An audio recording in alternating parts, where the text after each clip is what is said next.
The zipper stopped halfway down her back. Lila stood in the middle of my kitchen, wearing the midnight blue dress she had worn to the hospital foundation dinner, one hand gripping the fabric at her collarbone. A packed suitcase waited beside the table. My 6-year-old daughter's paper stars still hung over the window behind her, turning slowly in the air from the ceiling vent. "You keep asking why I leave the room whenever you come close," she said. Her voice shook, but her eyes stayed on mine. "You think I'm afraid of you?" She pulled the front of the dress aside, just enough to reveal the pale vertical scar running down the center of her chest. "I'm not afraid of you, Ethan." Then she pressed 2 fingers over her heartbeat. "I stay away because your wife died so I could live. Before I tell you what happened after that, subscribe if you believe people can find love without betraying the people they lost. And tell me in the comments whether the truth can arrive too late to be forgiven. My name is Ethan Cole. I was 32 years old. I owned a small architectural woodworking shop in Richmond, Virginia. And I had been raising my daughter, Maisie, alone since my wife, Hannah, died in a highway accident 4 years earlier. I had dated exactly twice after the funeral. Both evenings ended before dessert, because I spent more time checking my phone for messages from the babysitter than looking at the woman across the table. Lila Grant was 28. She rented our spare room after a burst pipe destroyed the apartment above hers and flooded half her building. At least, that was the explanation she gave me. For 11 weeks, she had lived 10 steps from my bedroom and somehow remained a mystery. Now she was standing in my kitchen with Hannah's heart beating beneath her scar. I did not understand the sentence at first. The words entered the room one at a time, too large to fit together. "My wife's what?" I asked. Lila's hand fell from the zipper. Her heart. The refrigerator hummed. Somewhere upstairs, Maisie laughed in her sleep, one short burst that made me look toward the ceiling automatically. I turned back to Lila. "You received Hannah's heart?" "Yes. You knew who I was?" Her silence answered before she did. The moment stretched until every ordinary thing in the kitchen became unbearable. The mug she always used, the grocery list in her neat handwriting, the green cardigan she had draped over a chair, the half-finished wooden birdhouse Maisie had insisted we build together. "How long?" "Since before I moved in." I took one step away from her. "You came into my house knowing?" "I can explain. You ate breakfast with my daughter." "I know. You helped her make a Mother's Day card for her grandmother." "I know. You let her love you. That one struck." Lila flinched as if I had thrown something. "I didn't plan that," she whispered. "No, you only planned the rest." To understand why I said it that way, you need to know how carefully Lila had entered our life. The room had been empty for almost a year before she came. It was at the end of the upstairs hall, across from Maisie's room, with a narrow dormer window and a built-in desk Hannah had used for sewing. I had resisted renting it because the idea of a stranger in the house felt like inviting weather indoors. But my shop had lost 2 commercial contracts in the same month. Property taxes were due, and Maisie's after-school program had raised its fees. My sister Caroline told me practicality was not betrayal. "It's a bedroom, Ethan," she said, "not a shrine." She was wrong about that, but she was right about the money. Lila answered the listing within an hour. Her message was concise. She worked remotely as an archival researcher for a university medical history project.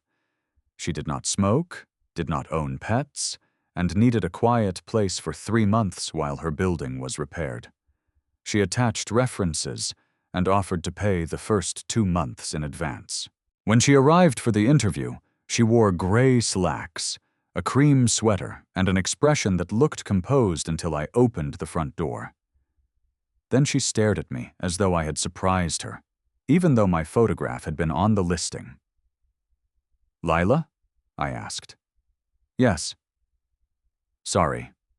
She tightened both hands around the strap of her bag. You look taller than in the picture." I almost laughed. Instead, I invited her inside. Maisie was on the living room floor arranging plastic horses into what she called a town meeting. She looked up and asked Lila whether she knew how to braid hair. "Badly," Lila said. "That's okay. Daddy does it like he's tying a boat to a dock." Lila laughed then, and the sound changed her whole face. It was the first time I noticed how guarded she had been. She toured the house without touching anything. When we reached the spare room, she stopped at the doorway. Hannah's old sewing table was gone, but sunlight still fell across the floor in the same rectangle it had when Hannah sat there hemming curtains. Lila pressed a hand to her chest. "Are you all right?" I asked. "Just winded from the stairs." There were only 14 steps. I should have asked more questions. Instead, I told myself not every private person was hiding something dangerous. She moved in 2 days later with 1 suitcase, 3 banker's boxes, a small white medication cooler, and a framed photograph she kept face down on her desk. At first, she followed the house rules with almost comic precision. Rent arrived at 6 a.m. on the 1st of the month. She labeled her food. She washed her mug before the coffee had time to dry. She never used the television and never invited anyone over. Most evenings, she ate after Maisie and I finished dinner, as if she had memorized our schedule and designed hers around avoiding us. Yet she was never unkind. If Maisie left a book on the stairs, Lila placed it outside her bedroom door with a sticky note that said, "Your dragon attempted an escape." If I forgot to move the laundry, she folded nothing but covered the basket with a clean towel, so Maisie's socks would not fall onto the basement floor. When my truck battery died, she left a portable jump starter beside my keys without mentioning it. Her kindness was quiet enough to deny. Maisie did not allow denial. 3 weeks after Lila moved in, I came home late from delivering a set of walnut cabinets. Rain had turned the driveway silver, and I was already rehearsing an apology to Maisie for missing bedtime.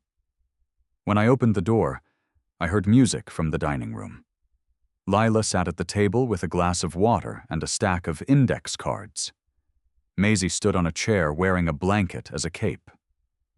"And now," Maisie announced, "the brave queen tells the dragon to stop being emotionally unavailable." I froze with one boot half off. Lila covered her mouth, but her shoulders shook. "What exactly are you teaching my child?" I asked. She heard the phrase on one of Caroline's phone calls. "Aunt Caroline says Daddy is emotionally unavailable," Maisie explained. "It means he doesn't answer texts. That is not what it means." Lila looked at me over her hand. "Sometimes it does. It was the first time she teased me. I should have been annoyed." Instead, I felt something loosen inside my chest. That evening, we ate reheated soup together. Lila knew how to listen without rushing to fill silence, which made me talk more than I intended. I told her about the shop, about the old houses I loved restoring, and about my fear that modern builders were erasing all the small human marks from homes. "The pencil lines inside a door frame," I said. "The notch where somebody measured a child's height. You can sand them away, but then the house forgets who lived there." Lila looked down at her spoon. "Maybe houses remember too much." The sentence changed the air. Before I could ask what she meant, she stood and carried her bowl to the sink. That became our pattern. She would step close, then disappear. I told myself her distance was a boundary I should respect. The truth was less noble. I was beginning to care whether she came downstairs in the morning. I noticed the citrus scent of her shampoo in the hallway. I knew she drank coffee only after taking her medication, and that she counted the stairs under her breath when she was tired. I knew she called someone named Dr. Shaw every other Thursday, and always sounded relieved when the conversation ended. I also knew she avoided being alone with me. When Maisie was present, Lila relaxed. Without her, every conversation became a hallway she hurried through. The first time I confronted her was after she nearly fainted in the kitchen. I found her gripping the counter, pale and breathing carefully. "Sit down," I said. "I'm fine." "You're not." I stood up too fast. "You were already standing." She gave me a tired look. "Do you cross-examine everyone who gets dizzy?" "Only the people living under my roof." That phrase affected her more than I expected. Her eyes filled, and for 1 second she looked less like a guarded tenant than someone who had been waiting years to hear she belonged somewhere. Then she straightened. "I have a heart condition. It's managed." "What kind?" "The kind I discuss with my doctor." "Should I know what to do in an emergency?" Her jaw tightened. "Call 911. That is not an answer. It is the only one you need." She went upstairs before I could stop her. The next morning, an emergency card appeared on the refrigerator with her full name, blood type, medication list, doctor's number, and the words, "Heart transplant recipient," printed in capital letters. I stared at it longer than I should have. Hannah had been an organ donor. I knew that. In the hospital, while machines kept her body functioning, and I held her hand, a coordinator had asked questions I could barely hear. Her corneas, kidneys, liver, and heart had gone to people whose names I was not told. Months later, letters arrived through the donor network. I opened none of them. Caroline saved the envelopes from the trash. "You may want them someday," she said. "I won't. Someday isn't today." She kept them at her house. Standing in front of Lila's emergency card, I felt a strange pressure behind my ribs. There were thousands of transplant recipients in the country. There was no reason to connect her to Hannah. Still, I began noticing things. Lila hated lavender soap, the same scent Hannah had hated. She hummed an old James Taylor song while washing dishes, a song Hannah used to sing off-key. She preferred the corner of brownies and put mustard on grilled cheese. Those were coincidences. I knew enough science to understand a transplanted organ did not carry personality. But grief is not scientific. Grief collects crumbs and calls them a trail. One evening, I asked Lila where her transplant had taken place. She dropped a fork. "Philadelphia," she said. Hannah's heart had been transported north by helicopter. I felt cold. "When?" "4 years ago." "What month?" Lila bent to pick up the fork. "Why are you asking?" "I'm curious." "No, you're not." Her voice was so quiet that Maisie, coloring at the table, did not look up. Lila placed the fork in the sink and excused herself. She did not eat dinner with us again for 5 days. I could have called the transplant network.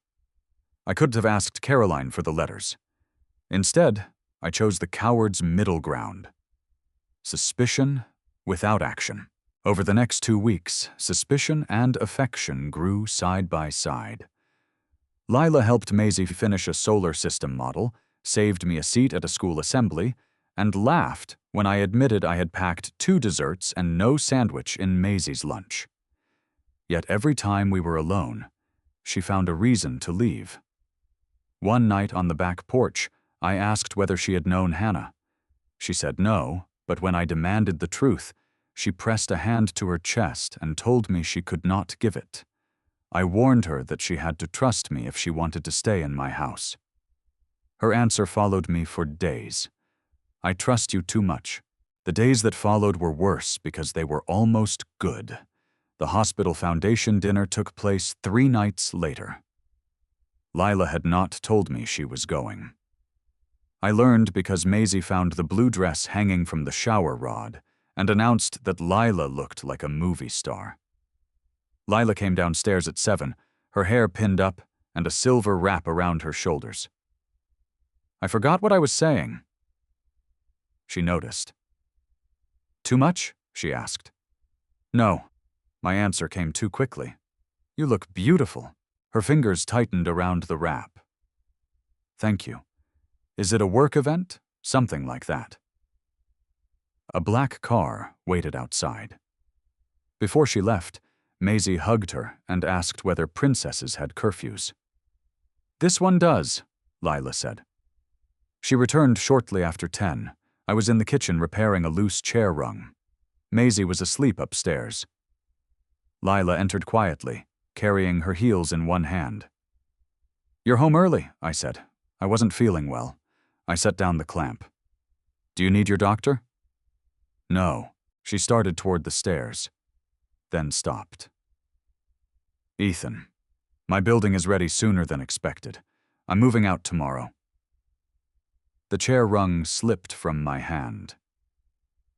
"Tomorrow?" "Yes. You said you had 3 more weeks." "I changed my plans." "Because of me?" Her eyes lifted to mine. "Because staying is becoming difficult. Then stop making it difficult. Tell me what is happening. I can't give you what you think you want. You don't know what I want." "I know enough." I stepped around the table. "You avoid me for days, then look at me like what?" The question was a challenge and a plea. "Like leaving hurts." Her face crumpled for half a second before she regained control. "It does." "Then why are you going?" "Because I should never have come." I heard my own frustration rise. "That is not an answer." "You want an answer?" She dropped her shoes beside the suitcase she had already brought down. "Fine." That was when she reached for the zipper, and that was how I learned that the woman I was falling in love with carried the heart of the woman I had buried. I wish I could say I responded with compassion. I did not. I stood there staring at the scar while years of grief rearranged themselves into anger. "How did you find us?" I asked. Lila pulled the dress back into place and reached for the zipper, but her hands shook too badly. She turned away. After a moment, I stepped forward and raised the zipper without touching her skin. The small act felt more intimate than anything that had happened between us, and more terrible. She wrapped the silver shawl around herself. "The donor network forwarded a letter from Hannah's mother," she said. "Not right away, almost 2 years after the transplant. Your mother-in-law had answered one of my anonymous letters. She told me Hannah's first name, her age, and that she had a husband and a little girl. She included a photograph after we exchanged several letters." My mouth went dry. "A photograph of us?" "Yes. You wrote to my family, but not to me. I wrote to the person who answered. Caroline saved letters too. Were they yours?" "Some of them." The room tilted around that answer. Words I had thrown away had come from her. Gratitude I had refused to read had slept in a box at my sister's house, while the person who wrote it moved into mine. Why apply for the room? Lila looked toward the stairs. "I saw your listing by accident." I said nothing. She swallowed. "That part is true. My building really did flood. I was looking for a temporary room near the university archive. Your last name caught my attention, and then I saw your picture. So you recognized me?" "Yes." "And instead of closing the listing, you decided to live with us. I closed it 3 times. That is supposed to help?" "No." She pressed her lips together. "I had imagined meeting your family for years. Not because I thought I was part of it. I knew I wasn't. I wanted to say thank you in person, but every version of that meeting felt selfish. Then your listings appeared, and I told myself I could rent the room, keep my distance, and leave without telling you. You planned to study us." "No. What would you call it?" "A mistake." I turned away because looking at her made my anger unstable. I wanted her gone. I also wanted to reach for her. Both impulses felt like betrayals. "Did Hannah's mother know?" I asked. "Not that I was living here. Did anyone? My doctor knew I had found you. She told me not to make contact without going through the network." I ignored her. "At least one person gave you good advice." Lila accepted the blow without defending herself.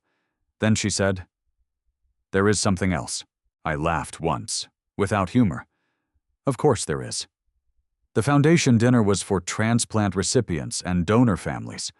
I was supposed to speak. About Hannah? About surviving. I couldn't do it.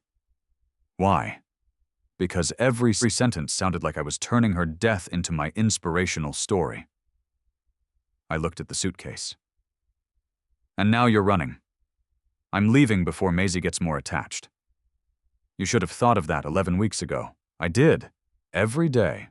Her voice finally broke. "I stayed in my room because the first morning I heard you making her pancakes, I knew I wanted to come downstairs.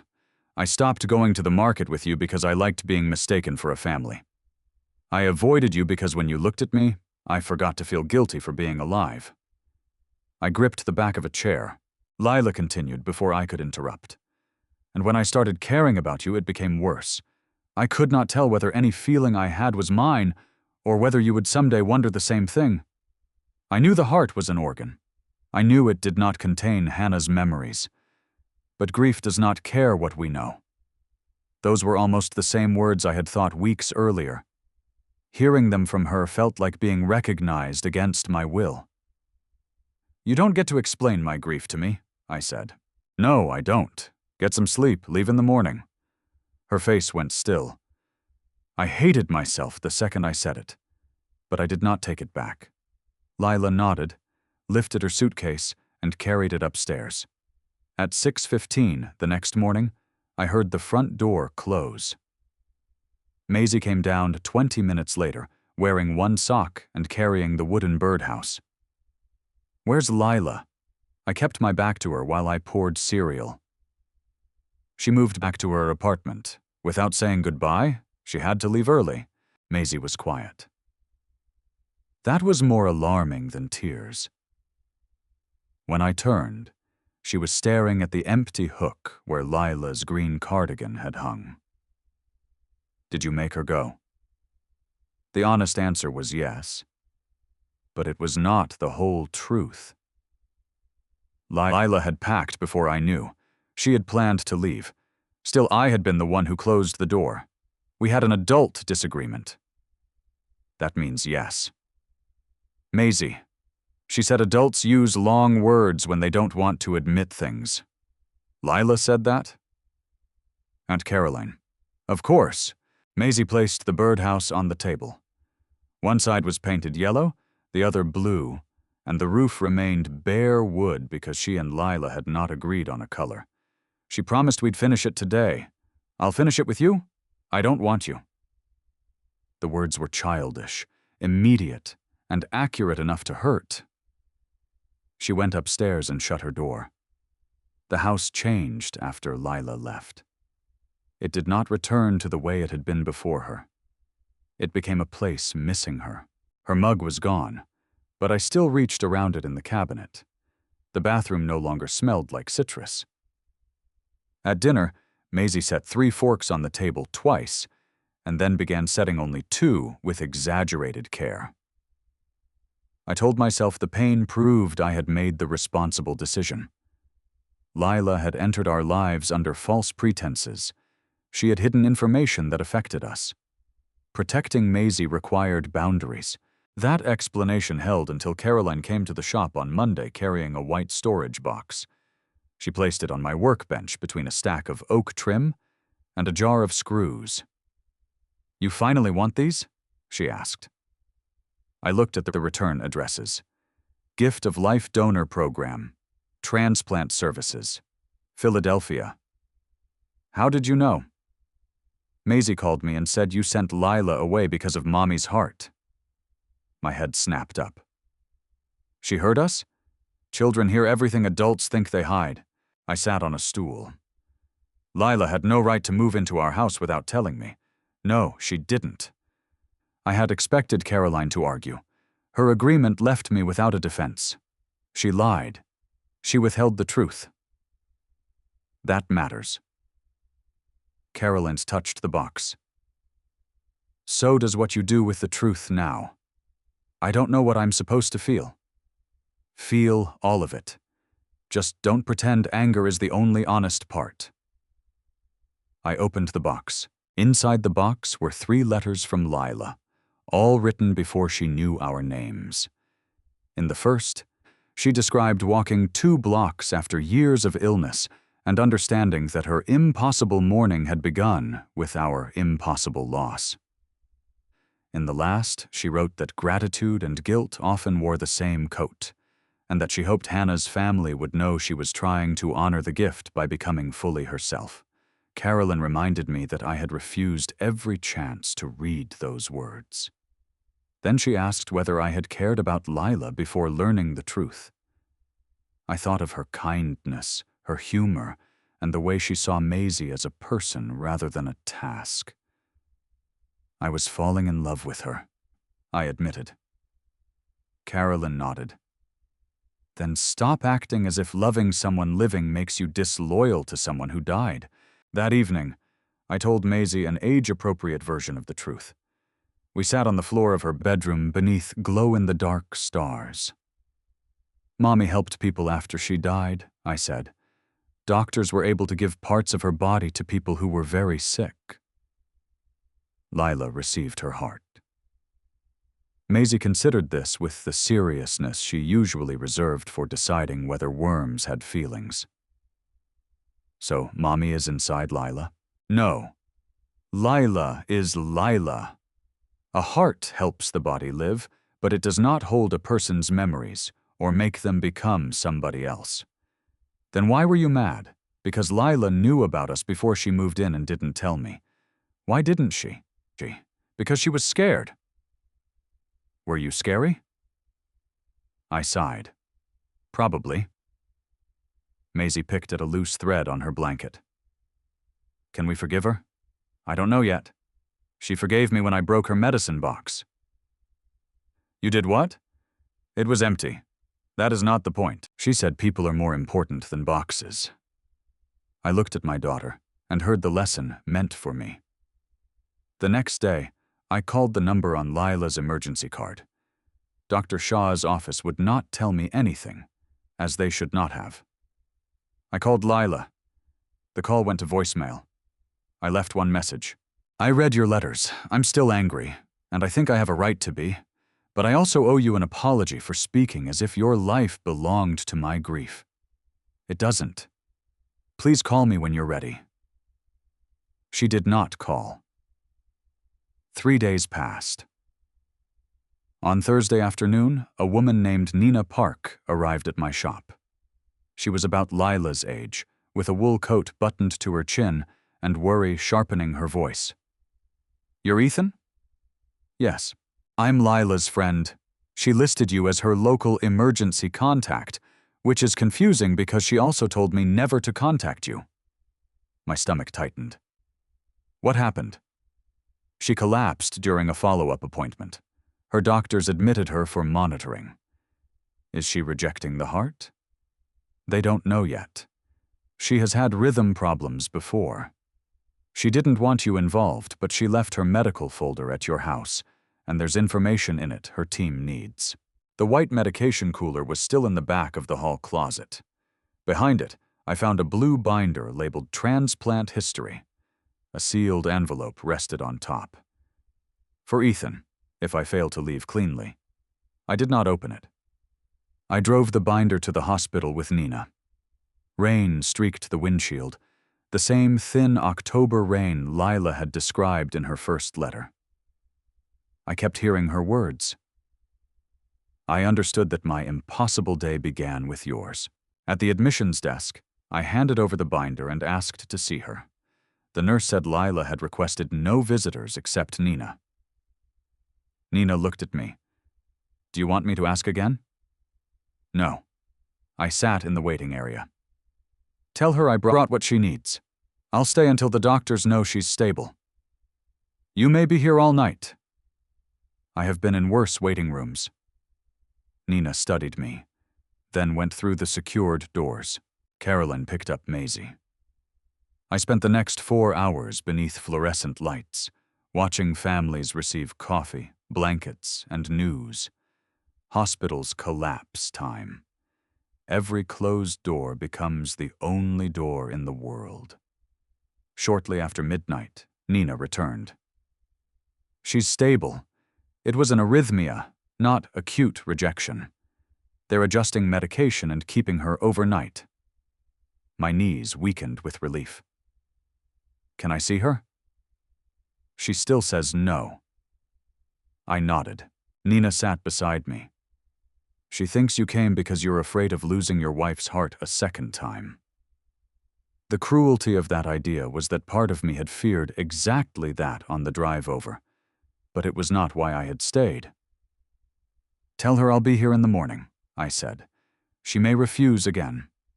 Then I'll leave when she tells me herself. At 7, a nurse finally led me to Lila's room. She sat propped against white pillows, wearing a hospital gown and a gray cardigan Nina had brought. Without makeup, she looked younger and more exhausted.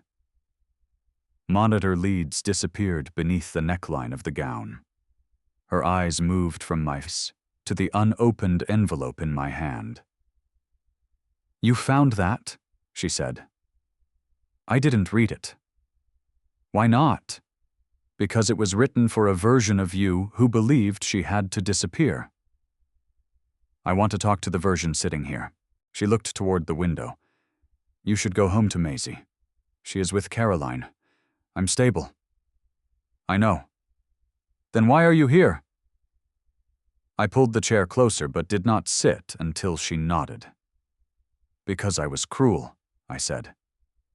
Because you were wrong to enter our lives without telling me, and I was wrong to treat you like a container holding something that belonged to me. Lila's mouth tightened. I knew this would happen. What? That you would look at me and hear her heartbeat.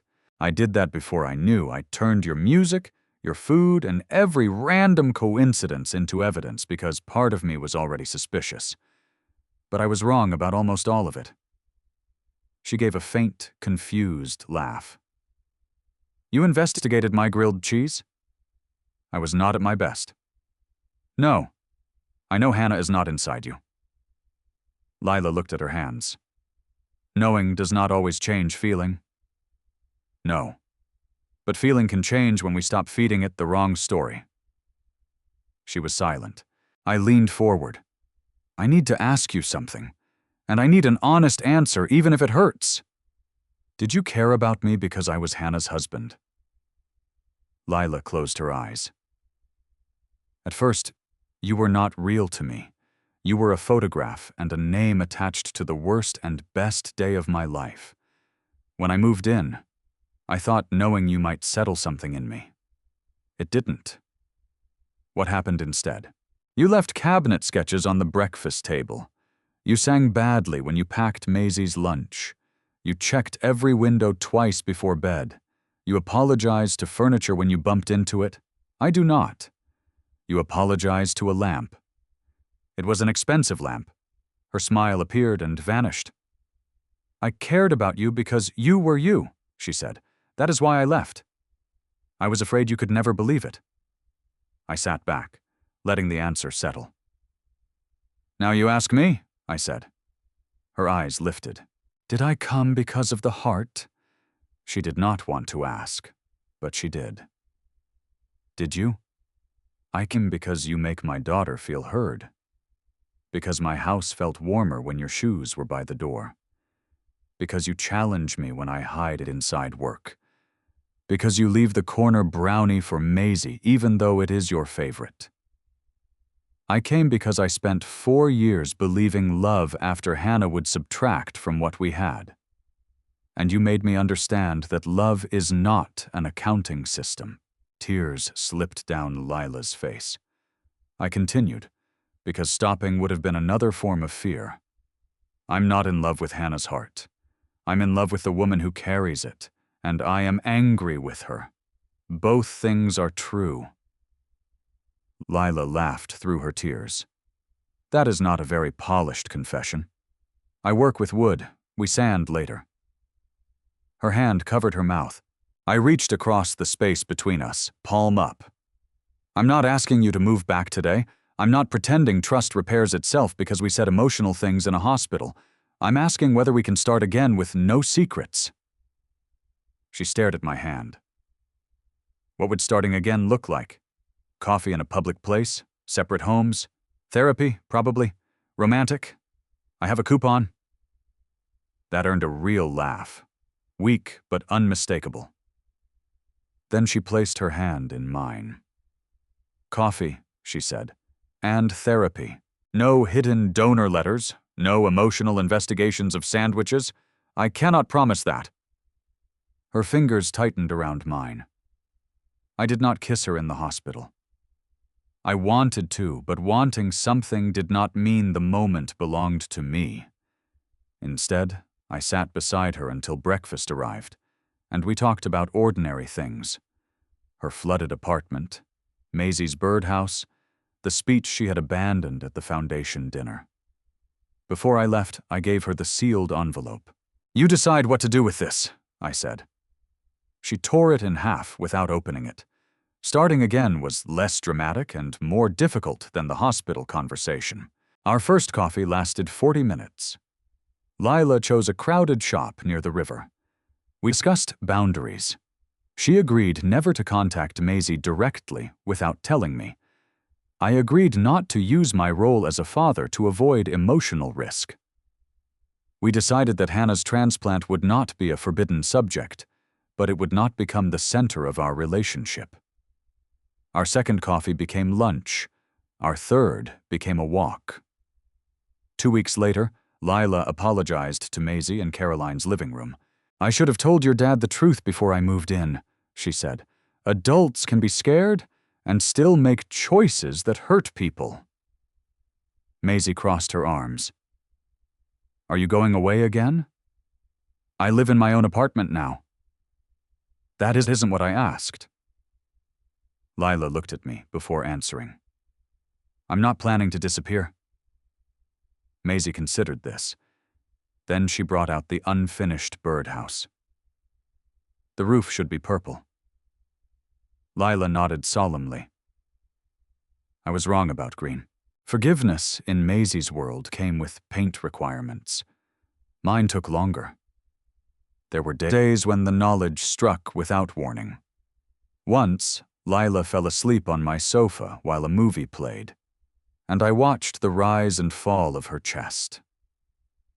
Grief moved through me so sharply that I had to leave the room. I called my therapist the next morning instead of pretending it had not happened. There were days when Lila's guilt returned, too. On the anniversary of her transplant, she canceled dinner and turned off her phone. I went to her apartment, but I did not demand entry. I sat outside her door with 2 cups of coffee until she opened it. "I don't know how to celebrate," she said. "Then don't." "I don't know how to mourn." "You don't have to do that correctly either." She let me in. We lit 1 candle for Hannah, not because Hannah lived inside Lila, but because one life had touched another in a way neither of us could ignore. Then we ate takeout on the floor and talked about Lila's childhood in Ohio, her terrible high school haircut, and the year she believed she would not live long enough to graduate. That was the night I first kissed her. It happened after she made a joke, not after a speech. She smiled, I touched her cheek, and I asked, "Is this okay?" "Yes," she whispered. The kiss was gentle and entirely ours. 6 months later, Lila moved back into the house, but not into the spare room. We did not make the decision because rent was convenient, or because a medical crisis had frightened us. We made it after months of counseling, family dinners, arguments, apologies, and ordinary Tuesdays. Maisie insisted on writing the new house rules. Rule 1. Nobody leaves without saying goodbye. Rule 2. Daddy cannot cook fish. Rule 3. Secrets about presents are allowed. Secrets about hearts are not. Lila framed the list and hung it in the kitchen. The spare room became her office. She placed the once hidden photograph upright on the desk. It showed Lila at 24, thin and pale after surgery, standing between her parents. Beside it, she placed a newer photograph of the 3 of us at the farmer's market. No one mistook us for a family that day. We were one, though not in the simple way strangers might assume. A year after the night in the blue dress, Lila returned to the hospital foundation dinner. This time, she gave the speech. Maisie and I sat in the second row. Lila did not tell the audience that a donor's heart had led her to romance. She did not turn Hannah into a symbol or herself into a miracle. She spoke about responsibility. Receiving a gift does not tell you who to become, she said. It gives you time to choose. The best gratitude I can offer is not a perfect life. It is an honest one. When she finished, the room rose to applaud. Outside the ballroom, she found us near a row of windows overlooking the city. How was it? She asked. Maisie gave 2 thumbs up. You didn't cry until the end. I was aiming for none. Daddy cried first. I had something in my eye. Both eyes? Lila asked. The building has ventilation problems. She laughed and slipped her hand into mine. The blue dress had been altered so the zipper no longer caught at the scar. I knew because she had complained about the tailor for a week. But when she looked at me, I did not think about the night she opened it in our kitchen. I thought about every truth that came after. Hannah's death remained the dividing line in my life. Loving Lila did not erase it. It did not repair the years Maisie lost with her mother, or make the hospital memories less painful. But grief changed shape when I stopped using it as a locked door. Lila never became Hannah's replacement. She never tried. Maisie called her Lila, even after we married the following spring in Caroline's backyard, beneath strings of paper stars. At the ceremony, Maisie carried the purple-roofed birdhouse instead of flowers, because she said birds deserved housing at weddings, too. When it was my turn to speak, I looked at Lila and told her the simplest truth I knew. You came into my house carrying a secret. You stayed in my life by learning how to tell the truth. I promise I will do the same. Her vows were shorter. I promise not to investigate your sandwiches. Everyone laughed, including me. Then she became serious. And I promise never to confuse being grateful for my life with being ashamed to live it. Some evenings now, after Maisie is asleep, Lila and I sit on the back porch where I once demanded an explanation she was not ready to give. We talk about work, school, bills, and whether the old maple needs trimming. Ordinary subjects, precious subjects. Sometimes my hand rests over the scar beneath her collarbone. I can feel the steady rhythm there, but I no longer listen for Hannah. I listen for Lila. That is the truth she had been too afraid to believe, and I had been too wounded to understand. A heart can be given, grief can remain, and love can still become something new without stealing from what came before.